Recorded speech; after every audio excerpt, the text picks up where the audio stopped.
എൻ്റെ പേര് ബിരിയാണി. പണ്ടൊക്കെ വലിയ ആഘോഷ ദിവസങ്ങളിലും കല്യാണത്തിനും വലിയ വീടുകളിലെ സൽക്കാരത്തിനും മാത്രം അണിയിച്ചൊരുക്കി ദമ്മിട്ട് വിളമ്പിയിരുന്ന എന്നെ ഇപ്പോൾ രാപ്പകൽ വ്യത്യാസമില്ലാതെ 365 ദിവസവും ആൾക്കാർ തേടി വന്ന് പ്ലേറ്റിലാക്കും.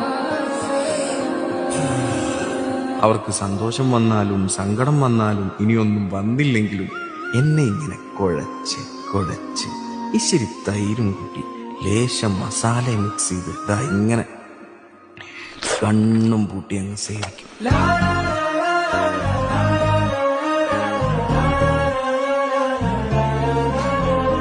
ശുഭം. പിന്നെ വേറെ ഒരു ലോകം.